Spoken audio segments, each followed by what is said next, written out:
Guys, meron ka bang Toyota Tourer or GL or Commuter at gusto mo yung mag wheels ng Toyota Elite?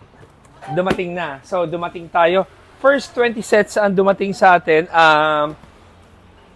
Size ay 17 by 7, offset 35. PCD 6 by 130 for Grandia. Pati center bore niya, 75.1, is hub-centric yan. Siguradong pasok na pasok yan sa yung mga Grandia para hindi siya magwiwiggle. So, i-unbox natin tong wheels natin. Kasi diba, ang daming gusto magkaroon ng wheels ng Elite pero wala kang mabili sa market. May nabibili sa market na size 16 pero ito, gumawa na tayo ng size 17. So, size 17, which is, ito na yung design niya. So, guys, ano, size 17. Parehong-pareho yung, meron kami binago ng konti para hindi 100% the same, pero hindi mo na mahahalata. So, ito yung likod niya. So, guys, kung sakaling maging interesado kayo at meron kayong GL Grandia or Tourer or Commuter, pwede nyo kami puntahan sa 57 West Avenue or tawag lang kayo sa 3411-5858. Magkakaroon na kayo ng wheels ito. Pwede mo itong bilhin wheels lang, pero syempre, kung may package din kami na pagsama mong Falcon or Continental tires, mabibigyan namin sa inyo guaranteed na mura. Pero ang price ng SRT namin ito ay 38,500 set of 4 na. So, di ba? Ang practical ng presyo.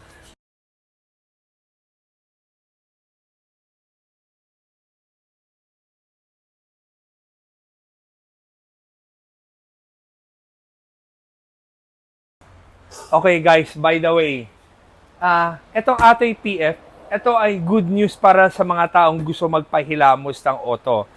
For example, ikaw ay lagi nagpapa-car wash, hindi ka maiingat sa car wash, at tinatamad ka lagi magpa-detail dahil every time na pag dinetail yung kotse mo or ceramic coat yung kotse mo, kaso ikaw hindi ka pa rin maingat, wala kang oras mag-ingat sa auto mo. I think perfect tong TPU colored sticker kasi for example lang, ito yung mga different color niya na I'm sure naman meron papantay sa kulay ng sasakyan mo.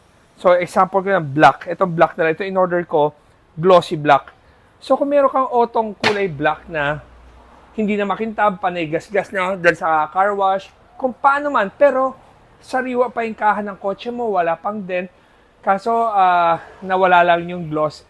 I think perfect to. So, bubuksan natin para makita nyo ano yung Atoy TPU PPF sticker. So, guys, buksan nyo muna. So, habang binubuksan nila, gusto ko lang sabihin dito, very practical to sa mga taong babalutan mo lang yung auto mo ng same color. Wala ka na problema sa LTO registration. Magche-change color ka ba? No need to change color naman kasi ang pipiliin mong kulay ay saktong kulay rin naman ng sasakyan mo. Pati pag binuksan mo yung pintuan mo at saka doon sa engine room, ang kulay niya ay same pa rin. So, for example, like this one. Ito yung mga natin. So, bagong tagline namin, Automotive Artistry. So, ito yung mga kulay na pagpipilian mo. Every time na kinakabitan namin kayo, meron kaming warranty card. Itong warranty card, yung mga binigyan namin warranty, lalagay yung details nito para malaman natin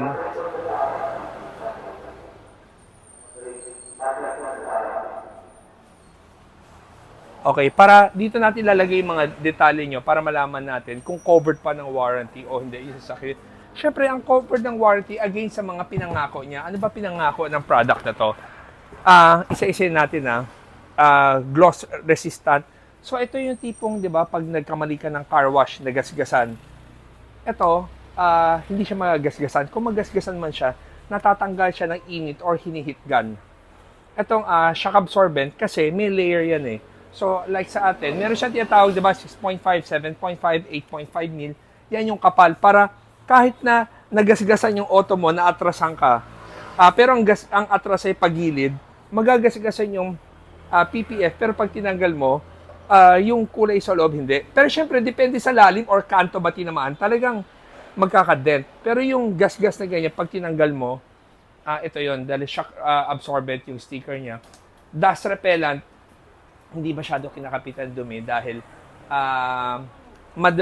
konektado siya sa hydrophobic pero dust repellent siya, tapos self-healing siya, tulad sabi ko, pag nagasgasan siya, sarili siya nag-heal pag nainitan. Last is the hydrophobic. Yung hydrophobic na to, ito yung tipong pagka tinubigan mo, bumabagsak lang yung tubig doon sa sticker. So, ito siya. So, ito yung bago. Siyempre, mahilig ako sa R34. So, R34 din na artwork ang nilagay ko doon sa box natin. So, ito yung mga sample ng kulay natin. Tapos, ito yung sticker. Pakita ko lang sa inyo gaano kakintab. Okay. So, yan. So, pagka tinanggal mo tong sticker na to, ito yung pinakaan namin seal namin. Yan. Yan. So, tingnan nyo. Ganyan siya kakapal. Buksan natin ito siya. Ito yung pinaka-film niya na protect. Tapos, ito yung pinaka-sticker pa niya.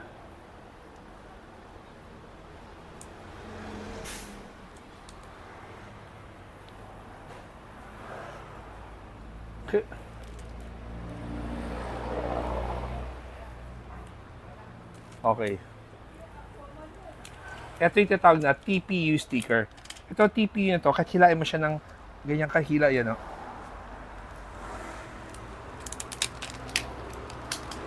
Yan o. Pagka ganyan mo, buwabalik siya. Yan o. Pag bumalik siya, pag dinikit mo ulit, gagamitan mo lang ng ano. Pero yung pagka-gloss niya, nakita mo, yung pagkakintab niya, talaga parang mirror din. Diba? So guys, ito lang gusto ko i-share sa inyo. Ilalabas namin siya sa official launch namin ay sa MIAS 2026. I-release namin. Ito, pinag-aaralan pa namin lahat ng kulay para pagdating ng MIAS, kumpleto na. Pero sa mga gustong mauna na, ang ginagawa namin kasi, whatever mapili yung kulay, pinaparating namin through air para pwede kang mamili ng sarili mong kulay talaga. So this one is a TPU PPF sticker. Magkaiba siya sa sticker na iba sa market kasi meron tayong tinatawag na PET sticker.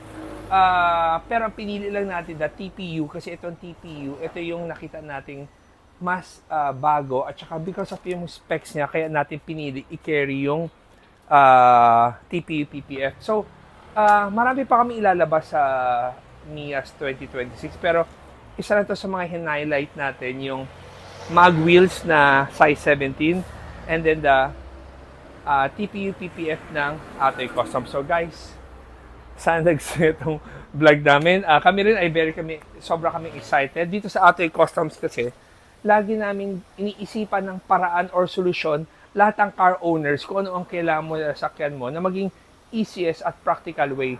Ang pagkabit ng TPU PPF, usually 3 days. Hinihingi namin sa client lagi 5 days. Pero, technically, nagagawa namin yun ng 2-3 araw. Pero, para lang may allowance, 5 days niya sabi namin. So, guys, thank you for watching.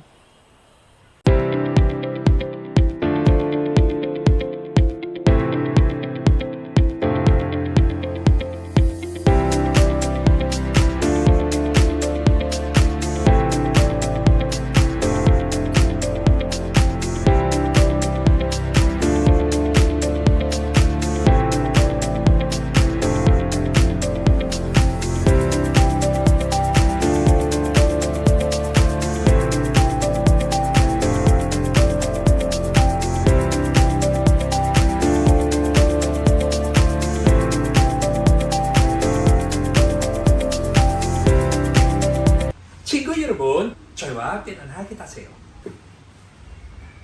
Atoy Headrest, Headcoral, Philippine Kupuje, Changtung.